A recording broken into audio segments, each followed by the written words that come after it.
नमस्कार भक्तों, संध्या वंदन। मैं कल्पना इस एपिसोड में राधा कृष्ण की दिव्य प्रेम लीला की ऐसी अद्भुत कहानी लेके आई हूँ जिसे सुनकर आप सबका मन मोह जाएगा। बरसाने और वृंदावन के बीच एक घना वन था जिसे लोग अनंत कुंज कहते थे। कहते हैं कि उस कुंज में हर पेड़ हर पत्ता राधा कृष्ण के प्रेम की सुगंध से भरा हुआ है। परंतु एक कथा ऐसा भी है जो बहुत कम लोगों को पता है। एक बार की बात है, सावन की रिमझिम फुहारें पड़ रही थी और राधा रानी मन ही मन सोच रही थी कि आज कान्हा कौन सी लीला रचाएंगे। अचानक एक सुगंध हवा के साथ आई जो राधा रानी ने पहले कभी अनुभव नहीं किया था।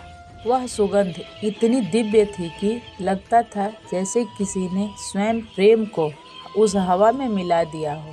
राधा बोली, ललिता, यह कैसी खुशबू है जो मेरे हृदय को छू कर निकल रही है। ललिता मुस्कुराई और बोली, श्रीमती, ये खुशबू तो वही जाने जो इसे भेज रहा है। उधर नंदगांव में एक मोर रो रहा था। हुआ यूं कि उसके पंख रात भर में ही झड़ गए थे। जब कृष्ण ने उस मोर को देखा तो पूछा, मोर, तुम इतने दुखी क्यों हो? मोर बोला, स्वामी, मेरे पंख गिर गए हैं, अब मैं नृत्य कैसे करूँगा? तब श्री कृष्ण ने एक पंख उठाया और उसे हाथ में घुमाया। उसी क्षण पंख से रोशनी की एक ऐसी धारा निकली कि पूरा वन दैदीप्यमान हो उठा। कहते हैं उस रोशनी ने पहली बार प्रेम की सुगंध उस हवा में फैलाई जिसे राधा रानी ने महसूस किया था। कृष्ण मुस्कुराएं और बोलें, मोर भाई, तुम्हारा नृत्य अब मेरे प्रेम का संदेश लेकर जाएगा। फिर उसी मोर पंख को कान्हा ने अपने मुकुट में लगाया और उसकी दिव्यता 100 गुना बढ़ गई। इधर राधा उस सुगंध को खोजते खोजते अनंत कुंज पहुंची। वहां कदम रखते ही उन्होंने देखा कि सारे पेड़ ऐसे झूम रहे हैं जैसे स्वयं ब्रह्मांड नृत्य कर रहा है। और अचानक सामने कान्हा प्रकट हुए।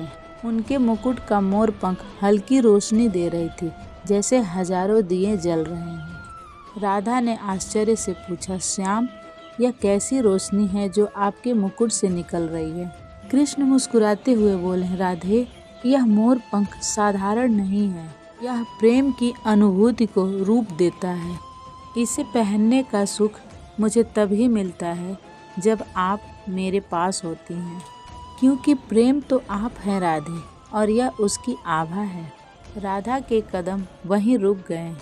उनके चारों ओर फूल खिलने लगे जैसे जंगल ने राधा के स्पर्श से नया जन्म लिया हो। हवा धीमी हुई, पत्ते थम गए और समय भी एक पल के लिए रुक गए।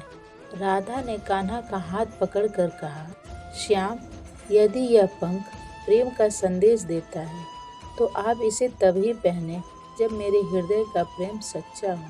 कृष्ण हंसते हुए बोले, तब तो राधे, मैं इसे कभी उतार ही नहीं सकता, क्योंकि आपका प्रेम सनातन है।